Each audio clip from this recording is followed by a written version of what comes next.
O que você faria se o homem mais poderoso da sua nação passasse a cobiçar aquilo que define a sua identidade e a de seu povo, a sua família, exigindo que você entregasse o que é seu por um capricho pessoal nas férteis terras de Jezreel? Um homem chamado Nabote se tornou o protagonista de um dos confrontos mais dramáticos entre a soberania divina e a tirania humana. Encarando a coroa de Israel de frente, com nada além de sua fé e um vinhedo herdado de seus ancestrais, sob a sombra do opulento palácio de marfim e da influência do rei Acabe. O plano mortal da rainha Jezabel para destronar Nabote estava em andamento. Nabote compreendeu que sua terra não era uma simples mercadoria, mas um tesouro sagrado, confiado por Deus, que não podia ser vendida ou trocada sob nenhuma circunstância. Esta é a crônica de uma resiliência espiritual inabalável, que abrange desde a herança das tribos até o julgamento final de uma dinastia, onde o sangue de um homem justo clamou da terra para nos lembrar que a obediência ao Altíssimo tem um valor eterno que transcende qualquer ameaça terrena. Você está disposto a descobrir como a integridade de uma única pessoa foi capaz de abalar os alicerces de um reino inteiro e provocar o julgamento dos céus através de 28 capítulos de uma revelação profunda? Se você também acredita que a fidelidade aos princípios de Deus está acima de qualquer pressão ou ganho material, escreva nos comentários: minha herança é sagrada e o meu Deus é a minha justiça.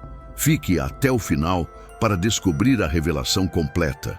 E se você valoriza essas análises profundas, inscreva-se para não perder nossa próxima história, a genealogia da fidelidade. Nas terras de Issacar, muito antes de o rei Acabe pusesse os olhos na vinha, a história dessa terra foi escrita com o suor e as orações dos ancestrais de Nabote, que haviam recebido o terreno durante a divisão das terras, sob o comando de Josué. Nabote se lembrava das histórias que seu avô lhe contava, sobre como cada pedra do muro perimetral havia sido colocada com a consciência de que aquela terra era uma concessão do Todo-Poderoso, um empréstimo divino que deveria ser preservado para as próximas gerações. Pertencer à tribo de Issacar significava não apenas entender os tempos e as estações, mas também compreender que a identidade de um homem estava intrinsecamente ligada ao pedaço de terra que Deus lhe havia designado. Na juventude, Nabote passava noites inteiras vigiando os vinhedos do alto da Torre de Pedra, aprendendo que a terra não é algo que se possui, mas algo a que se pertence por decreto de Deus. Essa conexão espiritual foi fortalecida a cada festa das primícias, quando Nabote trazia as melhores uvas para o templo, reconhecendo que sem a chuva que Deus enviava, seus esforços seriam em vão. A educação de Nabote não se dava nas escolas dos sofistas, mas no cumprimento diário dos preceitos escritos nos pergaminhos da lei, onde ele aprendeu que a herança era inalienável, de acordo com o livro de Números, capítulo 36, versículo 7, que afirma que a herança dos filhos de Israel não deve passar de tribo para tribo. Cada sulco que ele arava era um ato de adoração, e cada poda era uma lição de disciplina espiritual, preparando seu caráter para o dia em que sua fé seria testada pela mais alta autoridade do reino. Sua vida foi uma sinfonia de trabalho e reverência, longe das intrigas da corte, mas profundamente ligada ao cerne do direito mosaico, que protegia o pequeno proprietário de terras das garras dos poderosos. Nabote cresceu observando outros vizinhos seduzidos pelo comércio, mas ele permaneceu firme como guardião dos caminhos ancestrais, sabendo que a verdadeira riqueza não se mede em moedas de prata, mas na fidelidade à aliança de Deus. A vinha que geraria discórdia ficava ao lado do palácio de Samaria, na vibrante e estratégica cidade de Israel, onde o vale se estendia como uma tapeçaria de fertilidade sob o céu de Israel. Era a propriedade que desencadearia uma das mais profundas crises morais da monarquia do norte. Nabote, cujas raízes estavam profundamente fincadas na tribo de Issacar, possuía um vinhedo que era a inveja da região, não só pela qualidade das suas uvas, mas também pela sua localização privilegiada. Suas vinhas, cuidadosamente podadas e guiadas por mãos que conheciam o ritmo das estações, cresciam bem ao lado da residência de inverno do rei Acabe, um monarca que transformara a simplicidade de Israel em uma ostentação de luxo pagão. Todas as manhãs, enquanto Nabote trabalhava a terra, ele podia sentir a sombra do grande palácio de marfim projetada em seus sulcos. O palácio simbolizava o poder absoluto de um rei que se distanciava cada vez mais dos mandamentos de Deus. Para Nabote, a vinha representava mais do que uma simples fonte de renda. Ela era um vínculo tangível com seus pais, avós e bisavós, que haviam recebido aquela porção de terra durante a divisão original da terra prometida. O ar na vinha costumava ser pesado com o aroma das flores de videira e o zumbido das abelhas, mas essa paz bucólica começou a ser perturbada pelo olhar persistente de Acabe de suas varandas reais. O rei, um homem de desejos volúveis e vontade fraca, contemplava a vinha verdejante de Nabote com crescente cobiça, imaginando como aquele espaço poderia ser transformado em uma horta para seu deleite pessoal.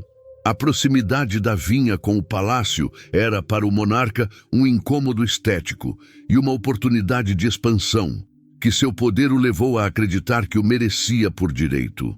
Nabote, enquanto isso, caminhava entre suas plantas, recitando os mandamentos que proibiam a transferência da herança familiar. Ele entendia que a terra pertencia a Deus e que ele era apenas um administrador de um tesouro espiritual. A tensão era invisível, mas densa, um conflito entre a visão de mundo de um camponês fiel, que via o sagrado no cotidiano, e a de um rei apóstata, que via tudo como um produto de consumo. Neste recanto de Jezreel, a quietude da natureza estava prestes a ser interrompida pelo rugido da tirania, marcando o início de uma batalha onde o próprio chão se tornaria testemunha de uma fidelidade que não conhece meio termo. O sol da tarde costumava banhar as folhas da videira, mas logo aquele campo se tornaria um campo de batalha espiritual. Em tons dourados, mas para os olhos atentos, as nuvens da inveja já começavam a se formar no horizonte. A corte real estava reunida, discutindo a casa de Nabote, o esplendor pagão e a decadência moral que tomava conta de Samaria.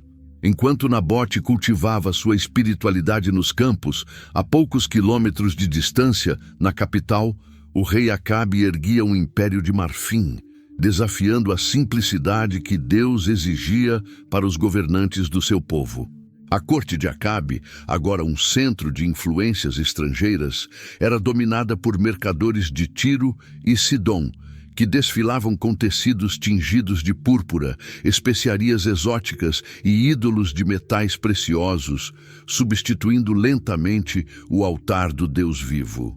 Embora Acabe fosse um estrategista militar hábil e um construtor ambicioso, ele lidava com um vazio existencial que tentava preencher com bens materiais e com a aprovação de sua esposa pagã.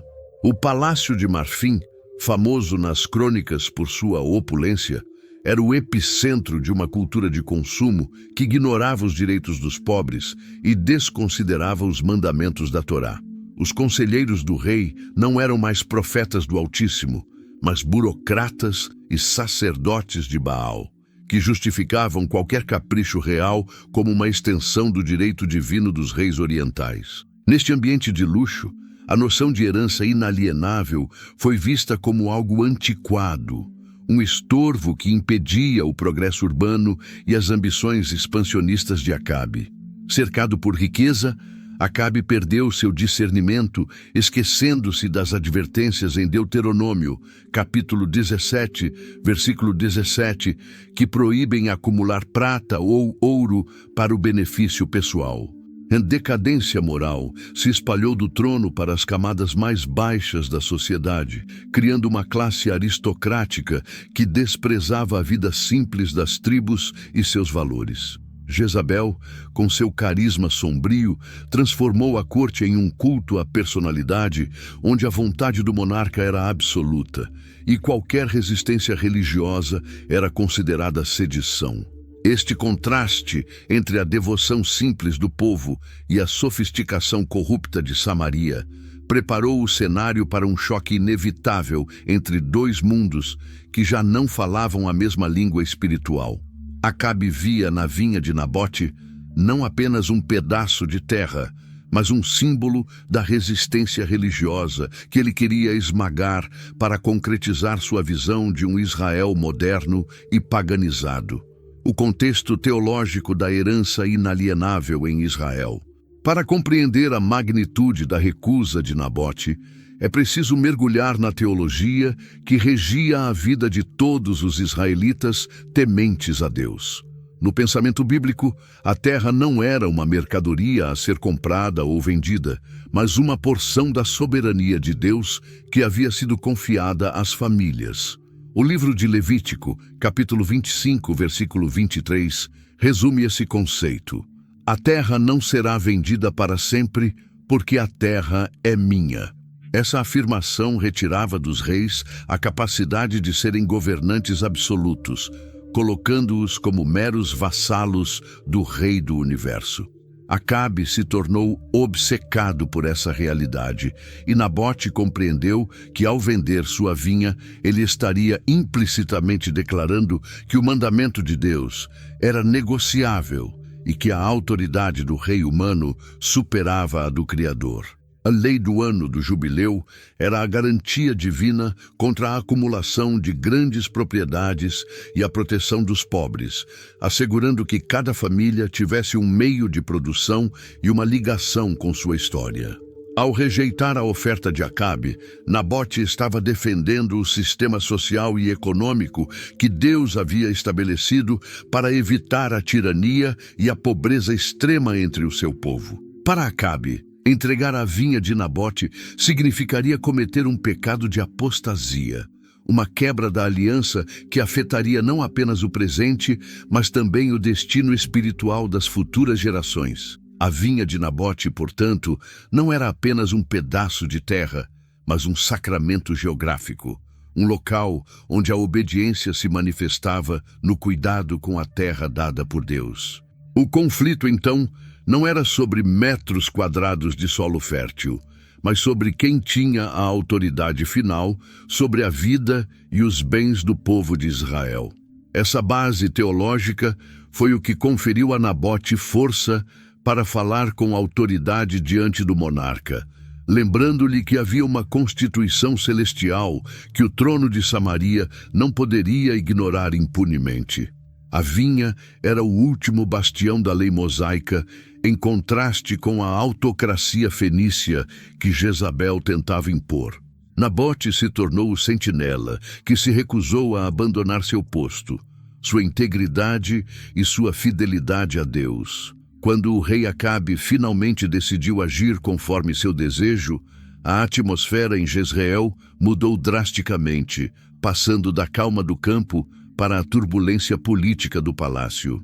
Acabe desceu de sua carruagem, cercado por uma escolta brilhante sob o sol, e aproximou-se de Nabote com uma proposta que, aos olhos do mundo, parecia justa e generosa. Dê-me seu vinhedo para que eu o use como horta, pois fica perto da minha casa. Em troca, posso oferecer-lhe outro vinhedo melhor ou pagar-lhe o valor dele em dinheiro. Essas palavras, ditas com a confiança de quem acredita que tudo tem um preço, foram uma oferta de conveniência material. O rei ofereceu uma melhoria ou compensação financeira que qualquer outro homem teria aceitado sem hesitar, vendo isso como a oportunidade de uma vida. Contudo, Nabote não era um homem comum. Ele era um israelita cuja alma estava ancorada na lei de Deus. E ele sabia que a troca proposta por Acabe violava diretamente os princípios de santidade. Com a dignidade que emanava de sua firme convicção religiosa, Nabote olhou Acabe nos olhos, sem se deixar intimidar pelo brilho da coroa ou pela força da espada, e proferiu uma resposta que ficaria marcada na história da fé. Deus me livre de dar a vocês a herança de meus pais. Ele colocou o nome do Altíssimo como uma muralha intransponível que protegia sua propriedade. Para Nabote, aceitar o dinheiro ou outro vinhedo significava vender sua identidade, trair a memória de seus antecessores e, mais grave, desobedecer ao mandamento divino expresso no livro de Levítico, capítulo 25, versículo 23, onde está escrito que a terra pertence a Deus. Sua resposta não foi um ato de insolência contra o rei, mas uma obediência radical a um rei maior, demonstrando que a lealdade aos princípios bíblicos deve prevalecer acima de qualquer ganho material. Acostumado a ter seus desejos satisfeitos e rodeado por cortesãos que só sabiam dizer sim, Acabe se deparou com uma barreira moral que não conseguia compreender nem transpor com sua própria riqueza. O rosto do rei escureceu com raiva reprimida ao perceber que, apesar de todo o seu poder, ele não poderia quebrar a vontade de um humilde trabalhador da vinha que se sentia amparado pela lei de seu Deus. Nabote sabia que estava arriscando sua segurança, mas para ele, o legado de seus pais era um compromisso sagrado que valia mais do que sua própria segurança física. Enquanto o rei se retirava em silêncio, Nabote retornou às suas vinhas com a paz de quem fez o que era certo, embora o ar de Jezreel começasse a cheirar a traição e vingança. A psicologia da fragilidade e do rancor de Acabe, o comportamento do rei após a recusa. A história de Nabote revela uma patologia espiritual comum entre aqueles que possuem grande poder, mas uma paz interna escassa. O texto bíblico destaca que o rei retornou para o palácio angustiado e irado, uma mistura de emoções originada da sua incapacidade de aceitar que um simples cidadão pudesse ter algo que ele não poderia possuir. Acabe não era simplesmente um vilão unidimensional. Era um homem dividido, alguém que conhecia as leis de Deus, mas que preferia seus próprios desejos e a aprovação de sua esposa idólatra. Seu ataque de fúria, jogado na cama e recusando-se a se alimentar, refletia uma manipulação emocional e um reflexo do vazio espiritual que o consumia, onde a falta de uma pequena vinha obscurecia todas as outras bênçãos que ele já possuía. O rei sofria de cegueira seletiva, incapaz de ver justiça nas palavras de Nabote, enxergando a fidelidade do agricultor como um insulto pessoal e um desafio à sua autoridade. Esse ressentimento foi alimentado por comparações constantes com os monarcas das nações vizinhas, que não enfrentavam leis religiosas que protegiam os camponeses. Acabe sentia-se preso em um sistema que ele próprio tentava destruir, e a integridade de Nabote funcionava como um espelho que refletia sua própria decadência. A tristeza do rei era a tristeza do mundo, uma angústia surgida quando os ídolos do coração não são alimentados e a realidade não se submete aos caprichos. Sua incapacidade de confrontar Nabote com argumentos legais o levou a se refugiar no silêncio, aguardando que alguém fizesse o trabalho sujo que sua consciência ainda, em algum nível, rejeitava. Essa fraqueza de caráter foi o que deu a Jezabel a chance de agir. Acabe, em sua miséria, assumiu o controle e levou o pecado da casa de Onri a um novo nível de maldade irreversível. Sua fraqueza pessoal, somada ao desejo desmedido, fez com que ele se tornasse prisioneiro de seus próprios caprichos, perdendo a dignidade que o trono exigia, a birra de um monarca e a sombra de Jezabel. Acabe retornou ao seu palácio em Samaria, consumido por uma profunda melancolia e ressentimento infantil, demonstrando que o poder absoluto, sem caráter, só gera homens infelizes e caprichosos. O rei de Israel, que comandava exércitos e governava cidades, deitou-se em sua cama, virou o rosto para a parede e recusou-se a participar dos banquetes reais, consumido pela amargura por não ter conseguido sequer a vinha de um camponês. Seus servos e funcionários observavam com uma mistura de medo e perplexidade, vendo como a estabilidade do trono era abalada por um simples desejo de uma horta. Em meio a essa cena de fraqueza moral, surgiu Jezabel, filha de Edbaal, rei dos Sidônios. Uma mulher cuja beleza era tão lendária quanto sua crueldade e devoção fanática aos cultos de Baal. Jezabel, ao ver seu marido imerso na tristeza pela recusa de Nabote, não sentiu compaixão, mas sim um desprezo absoluto pela falta de masculinidade e autoridade verdadeira que ela acreditava ver em Acabe. Com um tom carregado de sarcasmo, ela questionou Acabe sobre o motivo de seu jejum e sua tristeza, e ao ouvir a história da recusa de Nabote, um riso frio ecoou pelos corredores do palácio de marfim. "Você ainda governa sobre Israel?" ela provocou, sugerindo que um verdadeiro rei não pede permissão, mas toma o que deseja pela força ou pela enganação. Jezabel representava a mentalidade dos reinos pagãos, onde o monarca é um deus na terra, imune a leis morais ou religiosas, uma visão que confrontava diretamente a teocracia de Israel. Ela mandou Acabe se levantar, comer e se alegrar, prometendo-lhe com terrível certeza que ela mesma lhe entregaria a vinha de Nabote. Enquanto Acabe se deixava consolar pela maldade de sua esposa, Jezabel arquitetava um plano que envolvia a total corrupção do sistema judicial e religioso da nação. Sua teia mortal que aprisionaria o justo Nabote estava sendo tecida em sua mente, utilizando as próprias ferramentas da lei israelita para encobrir um crime de Estado disfarçado de justiça. A sombra da rainha se espalhou sobre o destino da família de Nabote como um véu de escuridão, mostrando que, quando um líder fraco se alia a uma vontade perversa, a base da justiça social desmorona com rapidez. Acabe, com seu silêncio cúmplice, se tornou o mentor do que estava por vir, permitindo que sua ambição florescesse enquanto sua esposa apagava qualquer vestígio de temor a Deus que pudesse restar em seu coração. A infiltração do culto a Baal e seu impacto na justiça social são importantes para entender a resistência de Nabote, que deve ser vista também como parte da guerra espiritual travada em Israel devido à introdução massiva do culto a Baal promovido por Jezabel. Baal não era apenas uma deusa da fertilidade. Seu culto trazia consigo uma estrutura social onde os fortes tinham o direito de explorar os fracos e onde a moralidade era subordinada ao sucesso material.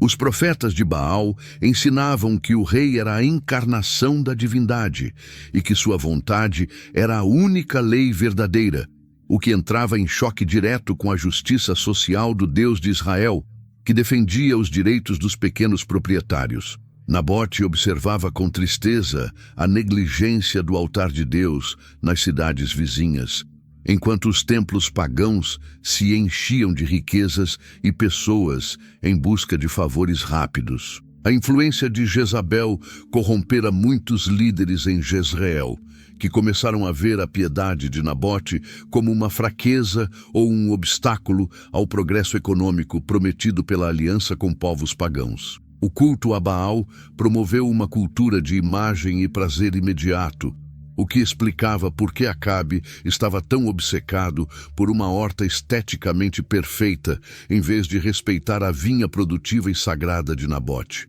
Sabia que, se cedesse ao rei, estaria validando o sistema de valores de Jezabel, onde o valor de uma pessoa era medido pelo que ela podia produzir ou entregar ao Estado. A luta de Nabote foi contra um espírito de opressão que utilizava a religião para justificar a confisco e o abuso de autoridade. Cada vez que Nabote se voltava em oração para Jerusalém, ele reafirmava seu compromisso com um Deus que julga com equidade e não se deixa influenciar pelas ofertas dos ímpios. A invasão pagã criou um ambiente onde mentir era visto como diplomacia e roubar era disfarçado como expropriação real. Um ambiente que Nabote se recusava a aceitar. Seu vinhedo se manteve como um oásis de fé ancestral, em meio a um deserto de corrupção moral que ameaçava consumir toda a identidade de Israel. Ele educava seus filhos na lei da aliança. Nabote não estava sozinho em sua devoção. Ele era um pai que compreendia a responsabilidade de transmitir a chama da fé para seus filhos, conforme ordenado no livro de Deuteronômio, capítulo 6, versículo 7. À noite, depois de trabalhar na vinha, Nabote sentava seus filhos sob a sombra de uma grande figueira e explicava por que eles nunca deveriam cobiçar as riquezas do palácio que se erguia no horizonte.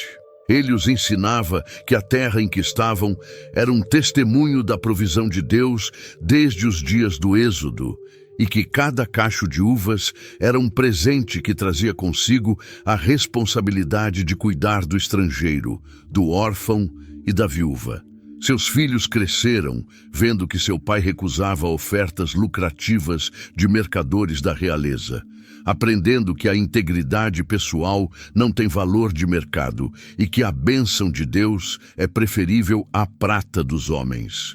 Nabote incutiu neles a ideia de que a verdadeira liberdade não consistia em fazer o que se quer, mas em ter o poder de fazer o que é justo diante de Deus, mesmo nas adversidades.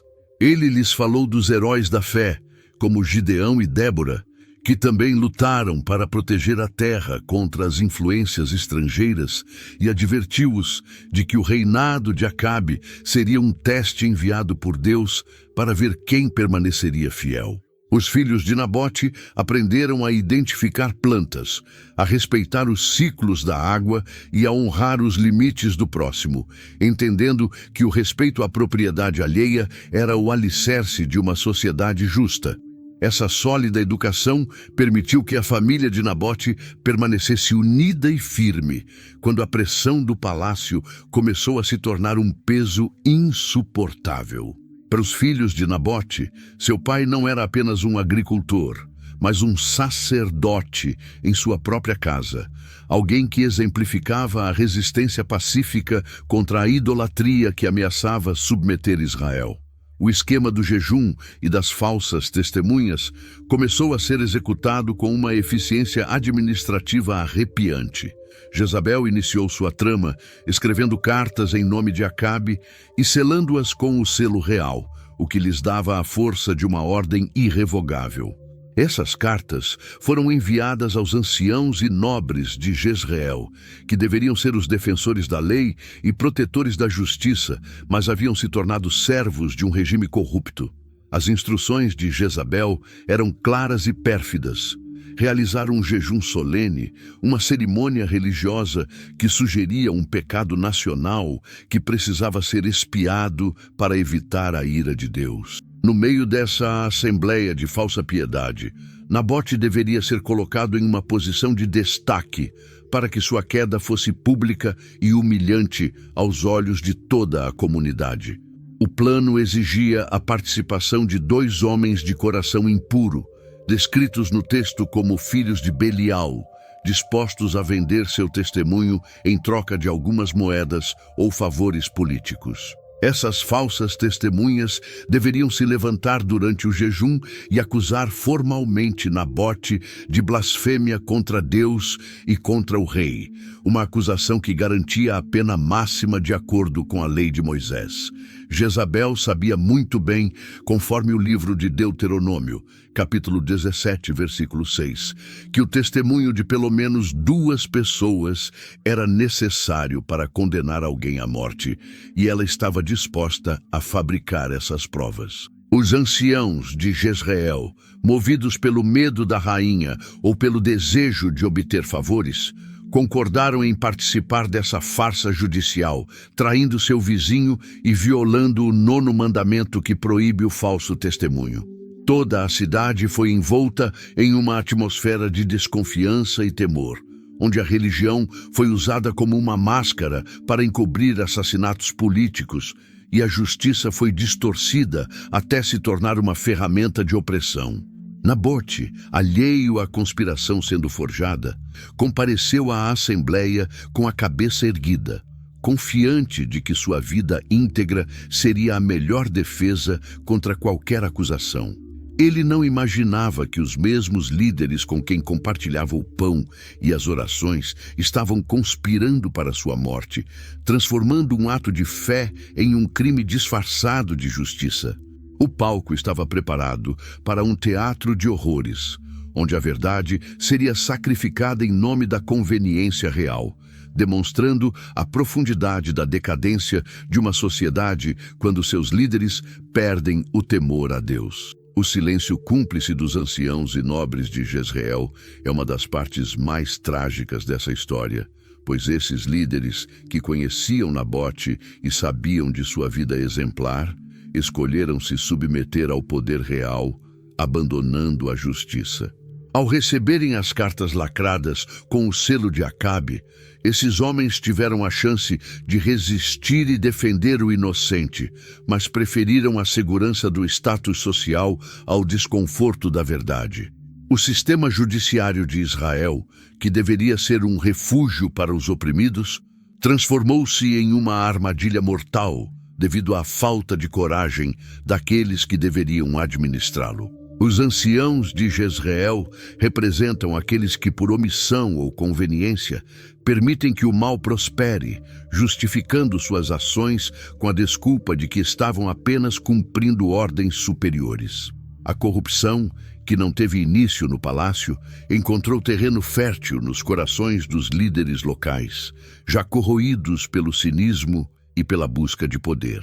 Ao organizarem o falso jejum e o julgamento fraudulento, esses homens profanaram as instituições mais sagradas de Israel, usando o nome de Deus para encobrir assassinatos políticos. Nabote não foi traído por estranhos, mas por aqueles que estavam sentados com ele às portas da cidade para discutir a lei. Isso adiciona uma camada de profunda tristeza ao seu sacrifício. O silêncio do bem em Jezreel foi o som ensurdecedor que permitiu que a pedra atingisse o homem justo sem que ninguém levantasse a voz em protesto. Esse colapso ético da comunidade revela como a má liderança pode corromper rapidamente o tecido social de uma nação. Para Nabote, ver os rostos de seus vizinhos se transformarem em máscaras de carrascos deve ter sido uma prova de fé tão dolorosa quanto o apedrejamento físico.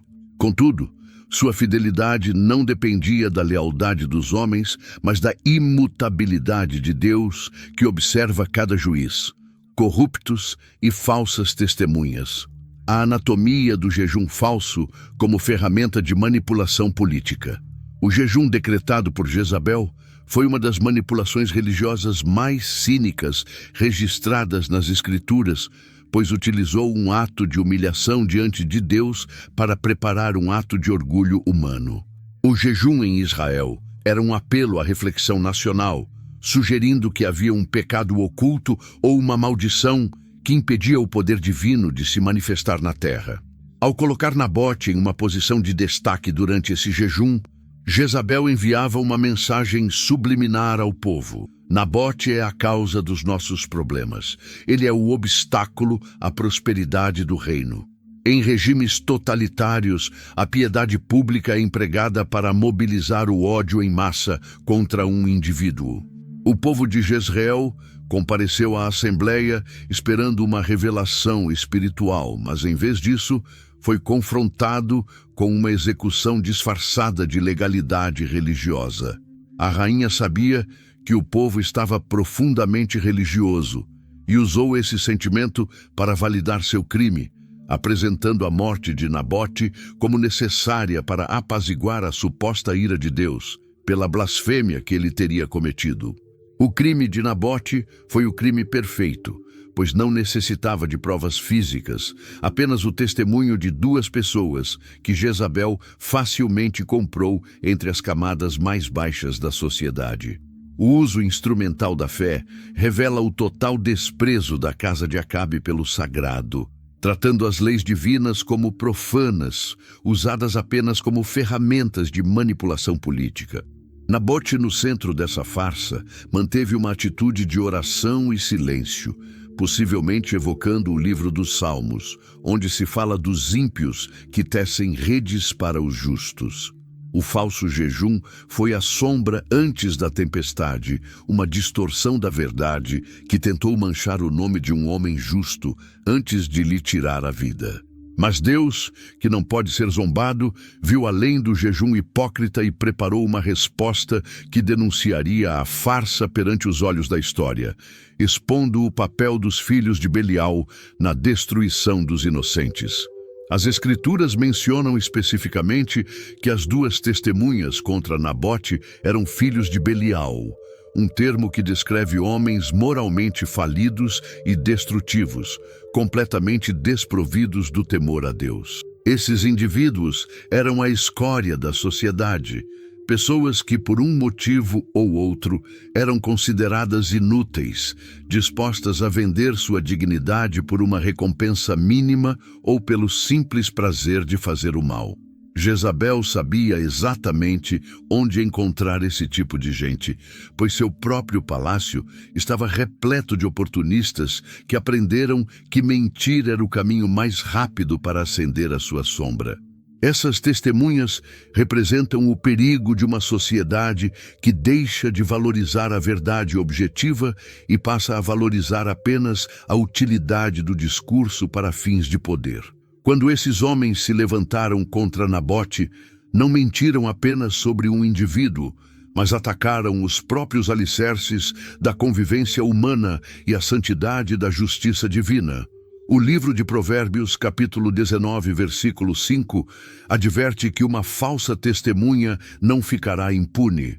Contudo, durante o julgamento, esses homens se sentiram protegidos pela mão de Jezabel, cuja presença no julgamento servia para cumprir a forma externa da lei mosaica, demonstrando como a maldade frequentemente se disfarça de legalidade para evitar a resistência popular. Os filhos de Belial eram os instrumentos necessários para os tiranos, aqueles que executam com palavras o que o soberano deseja em seu coração. Nabote os olhou com uma mistura de compaixão e firmeza, sabendo que suas mentiras tinham apenas um peso temporário na terra, mas haverá um julgamento eterno no céu. A vitória desses homens foi breve, e sua infâmia ficou registrada para sempre nas Escrituras, como um aviso contra aqueles que trocam sua integridade pelo favor dos poderosos. A destruição de Nabote só foi possível porque havia aqueles dispostos a se manifestar contra os poderosos que queriam ser ouvidos, lembrando-nos de que a verdade precisa de defensores corajosos para que as mentiras não se tornem lei, resultando em julgamento injusto e sacrifício da verdade. No dia do jejum, o ar em Jezreel estava carregado com uma sensação opressiva, como se a própria terra pressentisse a injustiça que estava prestes a ser consumada em seu solo. Nabote foi levado ao local da assembleia e colocado no centro das atenções, cercado pelos anciãos que fingiam uma preocupação solene com a pureza espiritual do povo. No momento culminante da cerimônia, 2 homens perversos, contratados por Jezabel, levantaram-se e, com dedos acusadores e vozes firmes, lançaram a calúnia fatal contra o inocente. Nabote blasfemou contra Deus e o rei, gritaram diante da multidão, provocando uma explosão de indignação falsa por parte dos conspiradores e genuína confusão entre as pessoas que conheciam a integridade do acusado. Nabote, atônito com a magnitude da mentira, tentou falar, mas suas palavras foram abafadas pelo clamor orquestrado daqueles que buscavam sua destruição imediata. Sem um julgamento justo, sem o direito de apresentar testemunhas em sua defesa e sem uma investigação real, o Conselho de Anciãos pronunciou a sentença de morte, agindo como juízes e executores a serviço da coroa. O homem que se manteve firme na lei de Deus para proteger sua herança, agora via essa mesma lei sendo distorcida para tirar sua vida da maneira mais ignominiosa possível. Eles o arrastaram para fora dos muros da cidade, levando-o para um campo aberto, onde a lei previa que os blasfemos seriam punidos com apedrejamento público. No caminho, Nabote pode ter visto sua vinha ao longe, o lugar pelo qual ele pagava o preço mais alto, compreendendo que seu sacrifício era o selo final de sua fidelidade. As pedras começaram a voar, lançadas por mãos que, em sua maioria, sabiam que estavam matando um homem justo, mas que preferiam a segurança do sistema à defesa da verdade. Cada golpe que o corpo de Nabote recebia era um testemunho silencioso de que o mundo detesta aqueles que se recusam a ser comprados ou intimidados pelo poder da escuridão. Por fim, o silêncio da morte tomou conta do lugar, e o corpo de Nabote jazia estendido na terra de seus pais, regando-a com sangue que, segundo o livro de Gênesis, capítulo 4, versículo 10, clama da terra diante do trono do Criador. Os assassinos se retiraram, acreditando que o problema havia sido resolvido e a vinha agora estava vazia, esquecendo-se de que Deus observava cada detalhe de sua morada celestial. A execução tornou-se um ato de liturgia invertida. O apedrejamento de Nabote não foi meramente um ato de violência, mas uma execução que seguiu rituais prescritos, de acordo com os preceitos da lei islâmica para a blasfêmia, transformando-o em um tipo de liturgia distorcida, onde o poder real se afirmava através do sacrifício de um homem justo. O fato de terem levado Nabote para fora da cidade seguiu as instruções estabelecidas em Levítico, capítulo 24, versículo 14. Isso revela a distorção de Jezabel, que desejava fazer parecer que todo ato se conformava a uma obediência a Deus. Enquanto as pedras atingiam Nabote, seus executores e os espectadores em silêncio participaram de um drama sombrio, onde a luz da verdade estava sendo sufocada pela pesada tradição corrompida.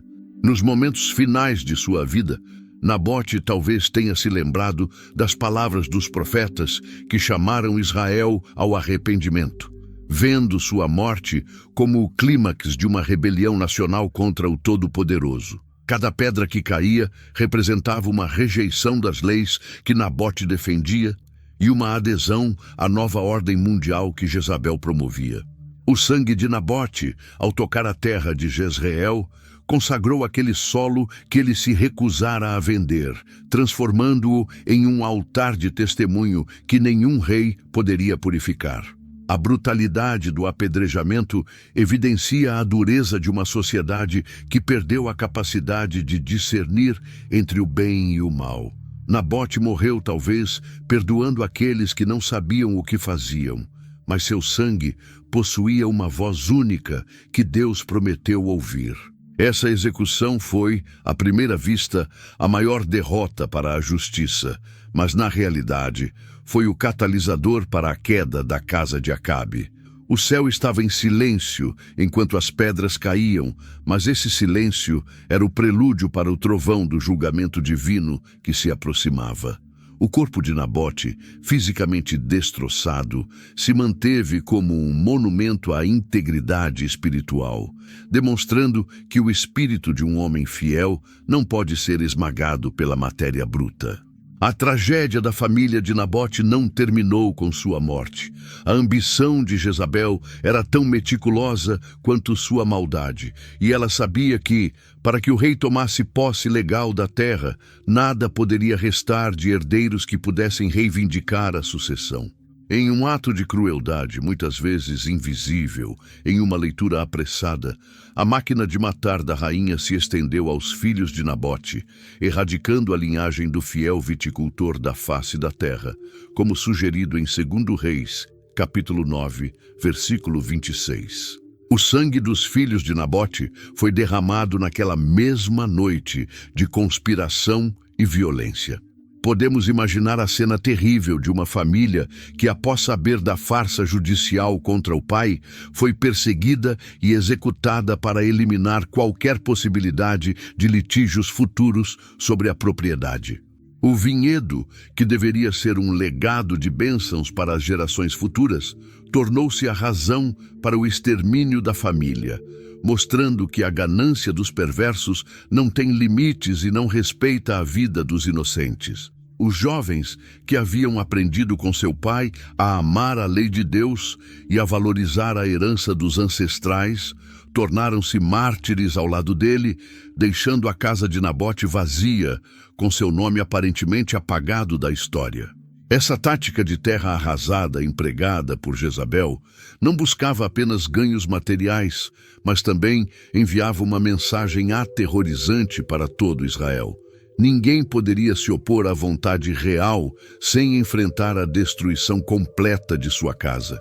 A cidade de Jezreel observou em silêncio aterrorizado enquanto uma família inteira de pessoas justas desaparecia em uma única noite, enquanto os oficiais do rei já preparavam a documentação para a transferência de propriedade. A dor dessa tragédia familiar serve como um lembrete de que o pecado dos líderes frequentemente arrasta os mais vulneráveis para um sofrimento indizível, mas também ressalta a importância da justiça divina, que não deixa dívidas por pagar.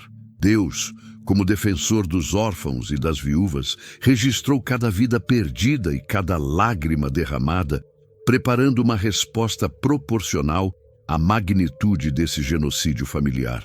A vinha de Nabote, agora silenciosa e abandonada, aguardava o novo dono, que chegaria com as mãos manchadas de sangue, sem saber que o solo sob seus pés estava carregado de uma maldição divina que logo se manifestaria. A reação oculta do povo de Israel ao assassinato de Nabote, embora os líderes fossem cúmplices e muitos permanecessem em silêncio por medo, causou um choque espiritual no coração do remanescente fiel de Israel, que ainda adorava a Deus em segredo.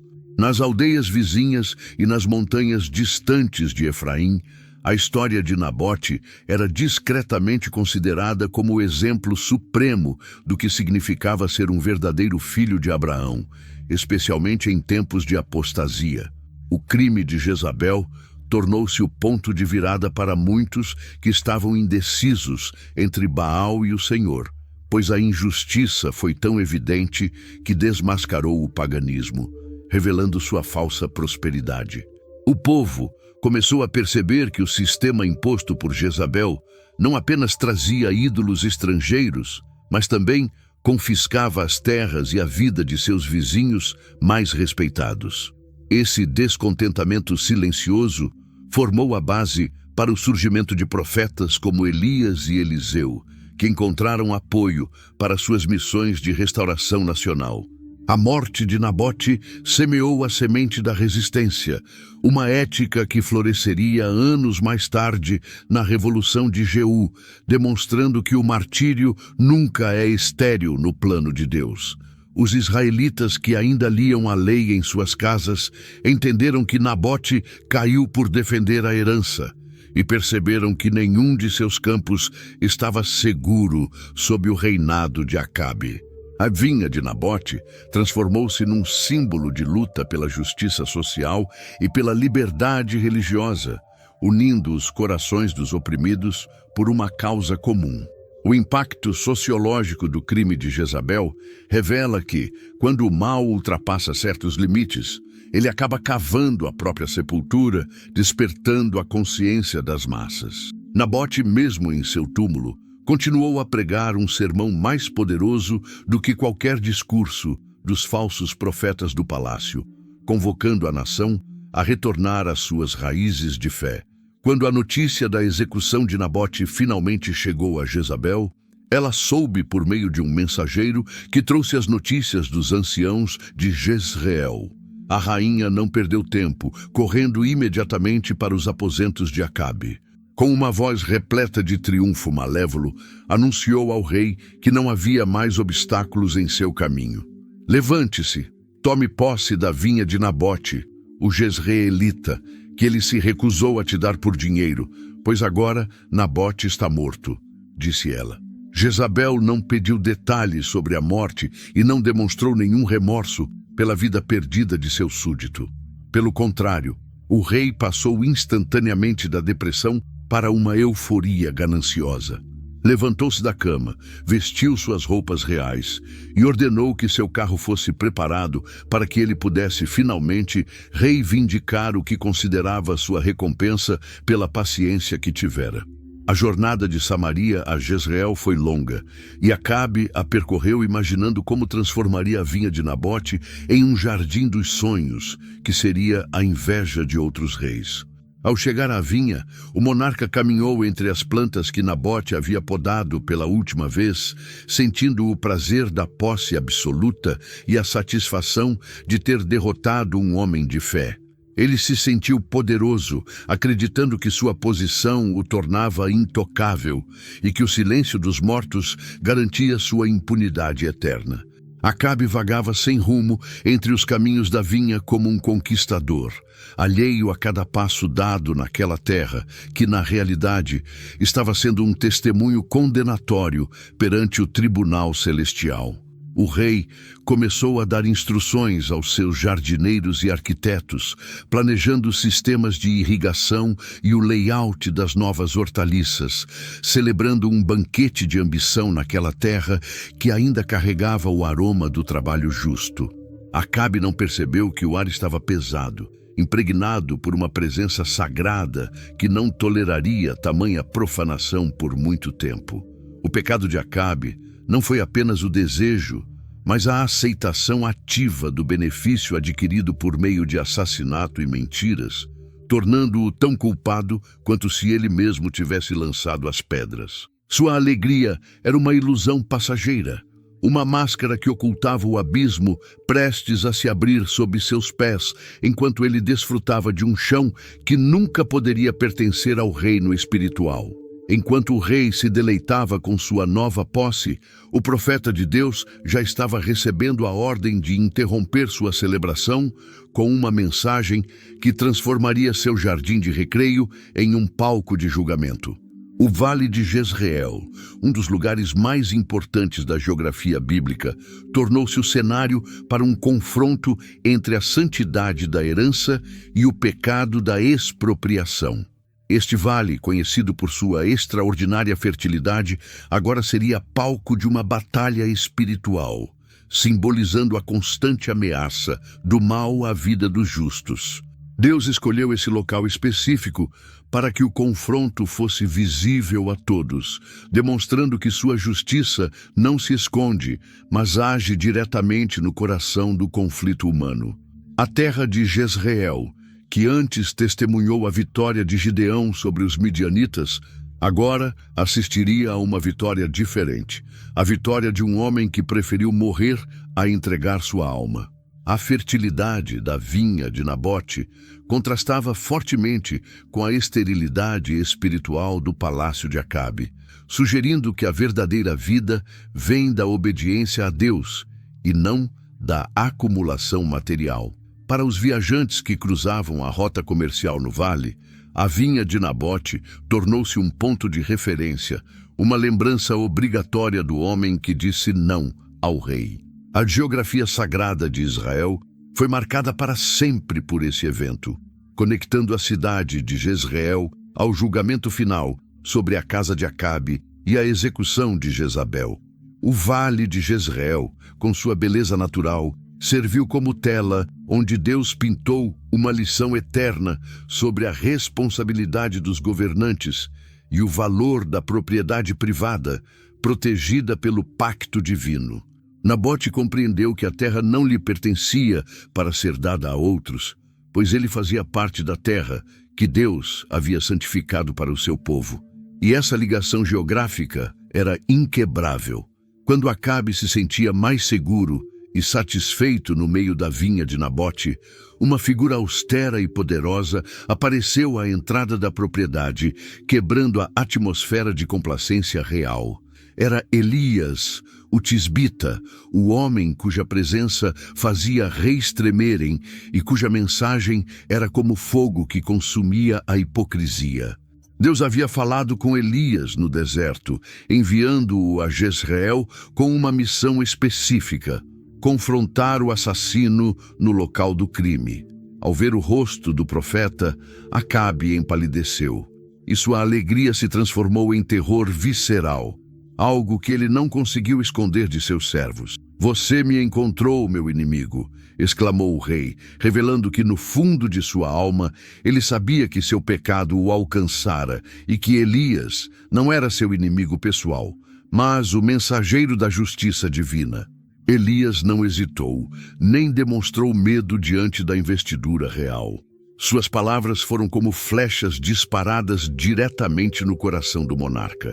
"Eu te ouvi, porque você se vendeu para praticar o mal aos olhos de Deus", respondeu o profeta, despojando Acabe de qualquer vestígio de legitimidade em sua posse. Elias continuou, acusando-o: "Vocês não mataram e também tomaram?" Essa pergunta retórica expôs a cumplicidade de Acabe no plano de Jezabel.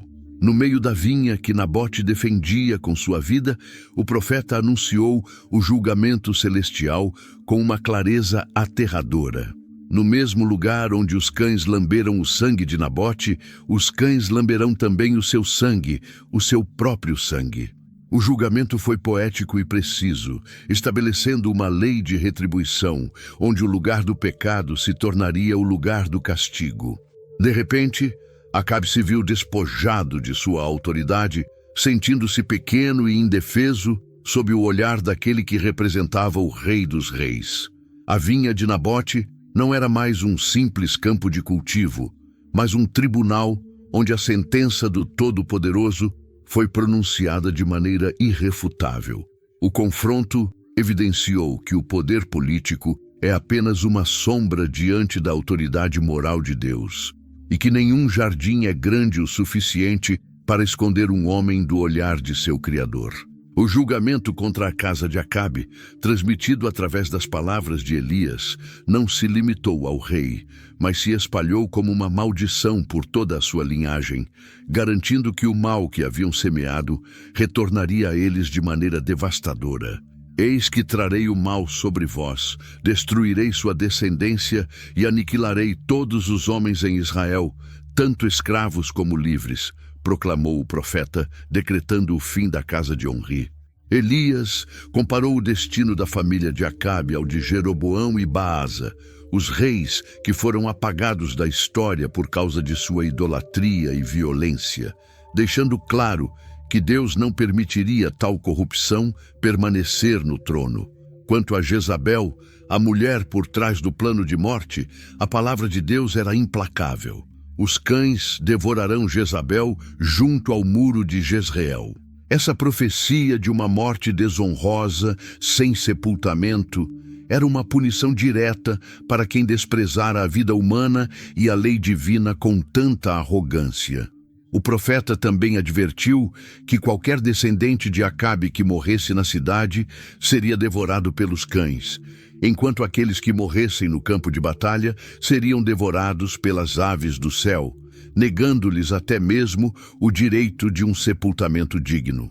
Essa sentença de extermínio total foi a resposta divina ao extermínio da família de Nabote, demonstrando que a justiça celestial visa restaurar o equilíbrio moral por meio de uma retribuição justa. Acabe ouviu as palavras do profeta com crescente horror, percebendo que o desejo de conquistar a vinha de Nabote lhe custara não só o futuro de seus filhos, mas a honra de seu nome, para sempre. O esplendor do seu palácio de marfim agora parecia insignificante diante dos seus olhos, e a vinha que tanto cobiçava agora se apresentava como um deserto de cinzas. A autoridade com que Elias falou não deixou espaço para dúvidas quanto ao cumprimento das palavras proféticas, pois elas vinham daquele que dá e tira os reinos conforme sua santa vontade.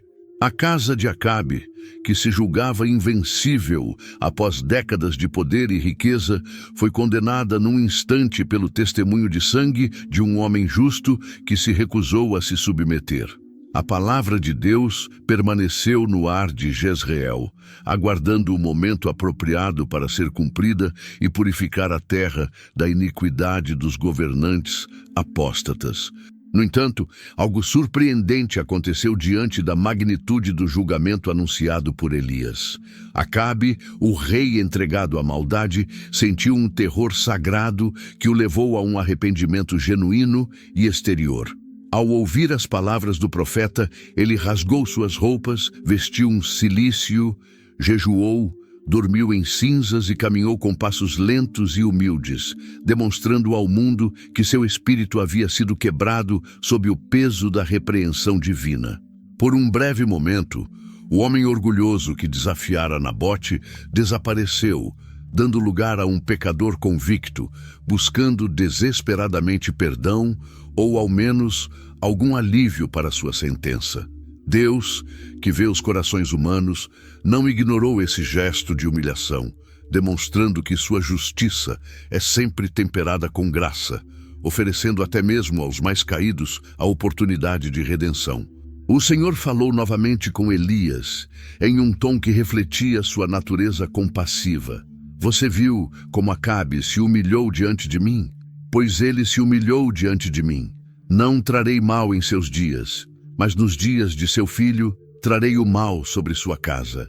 Essa decisão divina de adiar o julgamento não representou um perdão para Acabe, mas sim uma demonstração de que Deus responde à humildade sincera, oferecendo um alívio que ele, de fato, não merecia.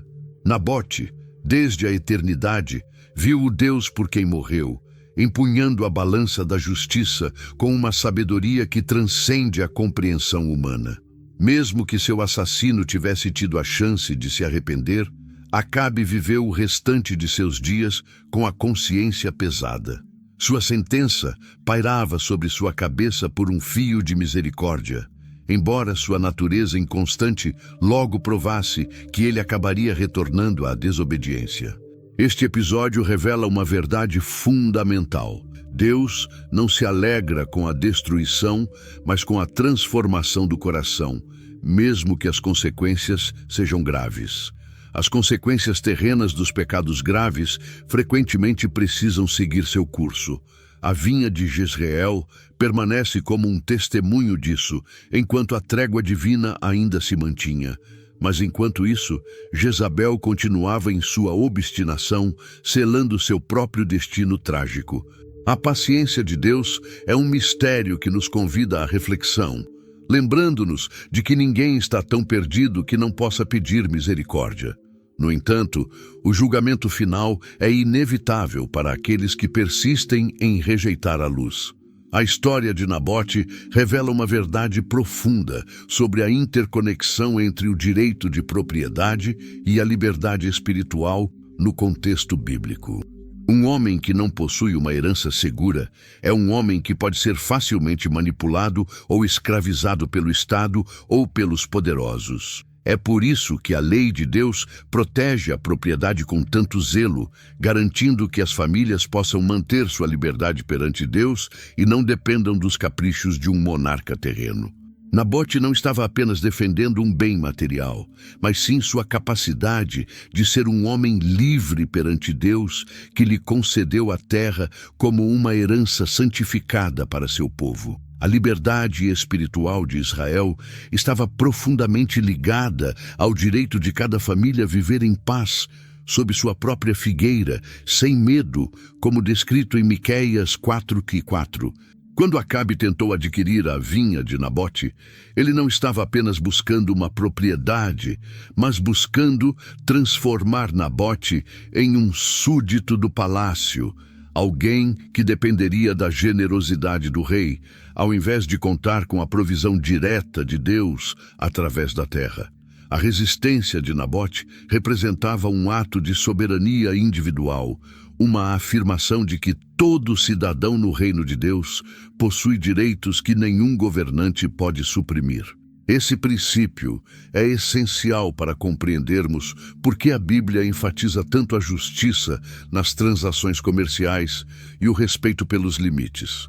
Nabote morreu como um homem livre, enquanto Acabe, escravo de seus próprios desejos e da vontade de Jezabel, mostrou que a verdadeira escravidão é interna. A vinha de Nabote era o local onde ele exercia sua liberdade de obedecer a Deus, e seu sacrifício nos lembra que defender nossos direitos fundamentais é muitas vezes uma forma de adoração. A conexão entre o material e o espiritual nesta história nos desafia a entender que nossos bens materiais devem ser vistos como ferramentas para a glória de Deus e nunca como fins em si mesmos, a serem negociados por conveniência. Após o incidente com a vinha, 3 anos de paz se passaram. No entanto, a sombra da profecia de Elias ainda pairava sobre Acabe, assombrando-o em cada canto do seu palácio. O momento para o cumprimento do julgamento surgiu quando Acabe decidiu fazer uma aliança com Josafá, rei de Judá, para recuperar a cidade de Ramote-Gileade dos sírios. Apesar da advertência clara do profeta Miqueias de que a batalha terminaria em desastre, Acabe confiou em sua própria força e planos militares. Desesperado para desafiar o destino profetizado por Deus, o rei disfarçou-se de soldado comum, esperando escapar das flechas inimigas, sem ser reconhecido como monarca. No entanto, nenhum disfarce pode esconder um homem dos olhos daquele que conhece todos os passos e que já decretou o fim desde o princípio.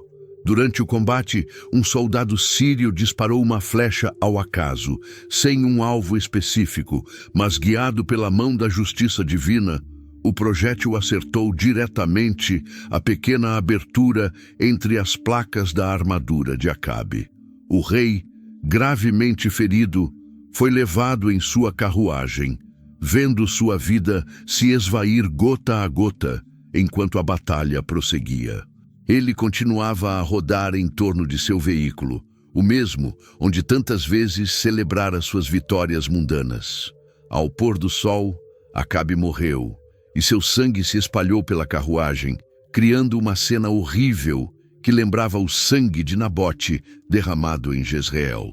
Seu corpo foi levado de volta a Samaria para ser sepultado, mas o julgamento de Deus se manifestou de forma plena quando a carruagem foi levada ao lago da cidade para ser lavada. Enquanto os servos limpavam o sangue real, os cães da cidade se aproximaram e lamberam-no.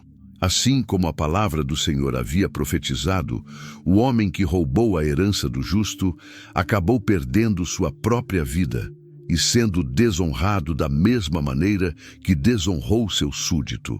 A morte de Acabe foi o primeiro passo de uma purificação divina que afetaria toda a sua família, mostrando que a impunidade é uma ilusão para aqueles que desafiam os decretos de Deus. A vinha de Nabote, embora fisicamente distante, estava presente em cada gota de sangue derramada na carruagem de Acabe, lembrando ao mundo que Deus é o vingador dos inocentes.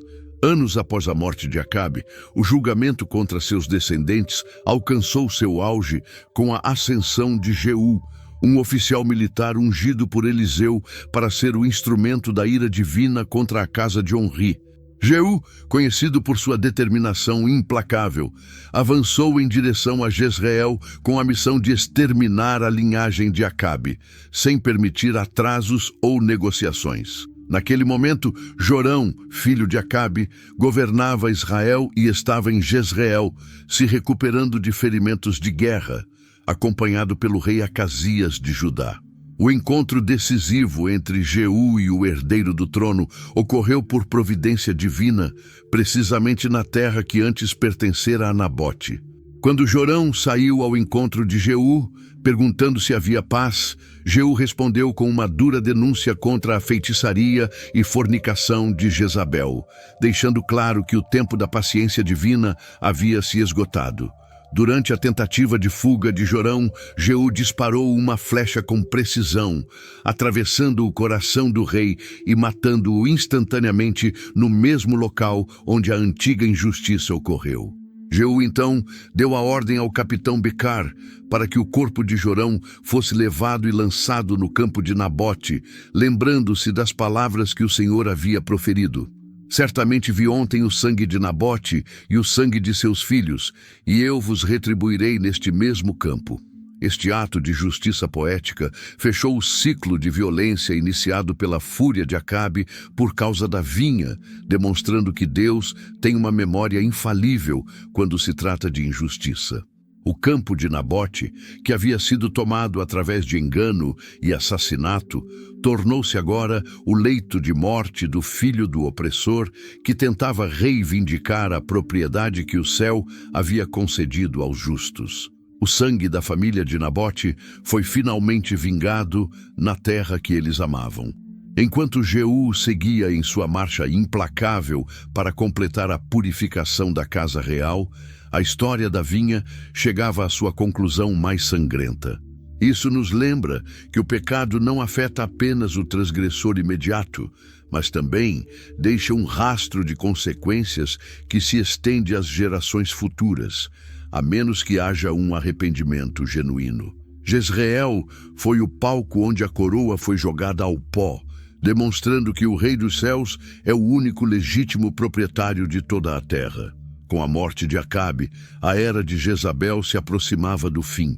Jeú entrou triunfante na cidade de Jezreel para confrontar a mulher que havia arquitetado toda a apostasia e maldade do reino. Jezabel, longe de mostrar medo ou arrependimento, se preparou para seu último encontro com a altivez que sempre a caracterizou, pintando os olhos e se adornando, erguendo a cabeça como se estivesse indo para um banquete real. Ao invés de se submeter ao seu destino, ela desafiou Jeú de sua janela, chamando-o de Simri, uma referência ao rei que reinou por apenas 7 dias após um golpe. Jeú, imperturbável diante da presença da mulher mais temida de Israel, olhou diretamente para a janela e perguntou quem estava ao lado dela no palácio corrompido. Quando 2 ou 3 eunucos se aproximaram, Jeú deu a ordem final para que a atirassem de uma grande altura. Em um instante, o corpo da rainha voou pelo ar e caiu violentamente no pavimento da rua. Seu sangue espalhou-se pelas paredes e nos cavalos da cavalaria de Jeú, que pisotearam seu corpo, cumprindo a visão de uma morte violenta e pública profetizada por Elias anos antes. Após entrar no palácio para comer e beber, Jeú ordenou que Jezabel fosse sepultada, pois ela era filha de um rei. No entanto, quando os criados foram buscar o corpo, encontraram uma cena arrepiante. Restavam apenas o crânio, os pés e as palmas das mãos, pois os cães da cidade haviam devorado o restante do corpo. Isso aconteceu exatamente como o Senhor havia predito, através de seu servo Elias. Nada sobrou de Jezabel que pudesse ser honrado com um túmulo, e seu nome tornou-se sinônimo eterno de maldade, manipulação e julgamento divino. Com a morte de Jezabel, a era da influência fenícia e do culto a Baal no trono de Israel chegou ao fim, e o sistema de opressão que havia destruído Nabote foi completamente desmantelado. A justiça de Deus se manifestou com precisão cirúrgica, eliminando a raiz do problema e devolvendo ao povo a esperança de um governo que respeitasse as leis da aliança. Finalmente a vinha de Nabote encontrou paz, pois aqueles que tramaram para roubar e profanar aquele lugar receberam a justiça que seus atos mereciam.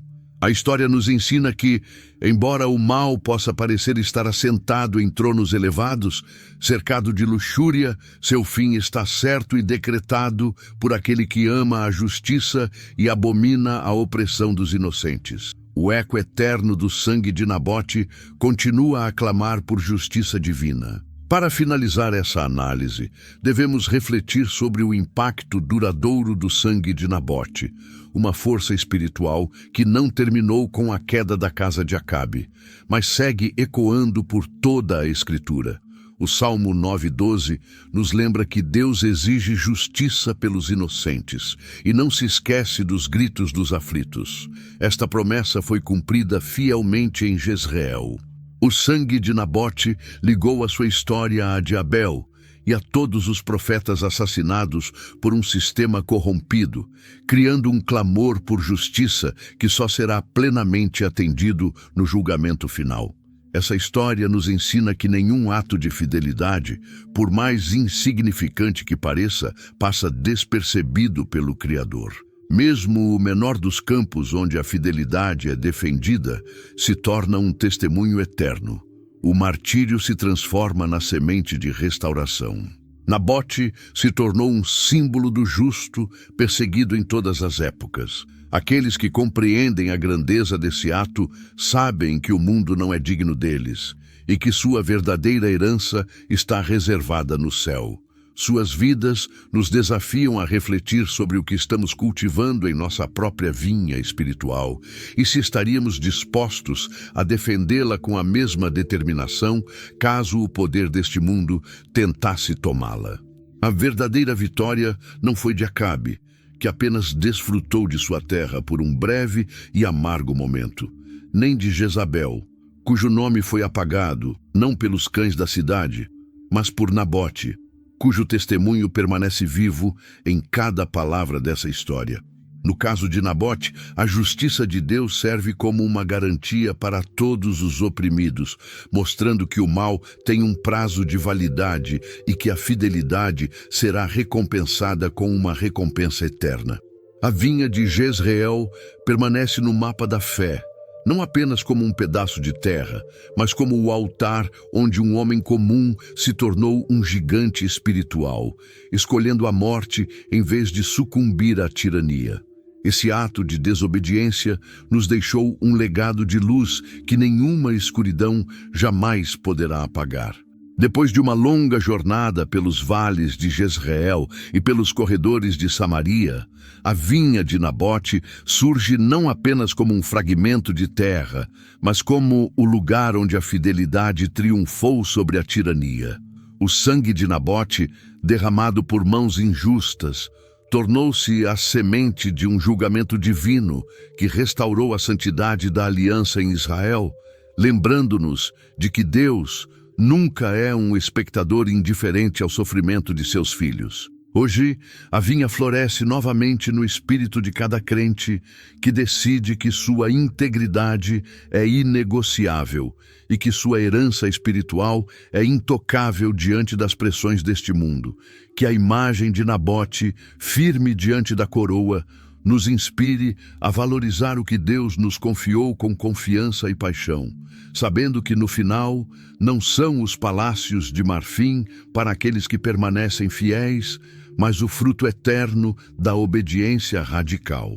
Se essa história reafirmou o seu desejo de ser fiel a Deus acima de tudo, comente abaixo. Minha integridade vale mais do que qualquer tesouro terreno. Isso será a prova de que a semente da fidelidade de Nabote ainda gera frutos nos dias de hoje. Inscreva-se para continuarmos explorando juntos essas preciosidades das Escrituras que transformam nossa visão da vida. E compartilhe este vídeo com alguém que precisa se lembrar de que, diante de Deus, sua vida é plena. A lealdade a Ele é o maior tesouro que alguém pode possuir.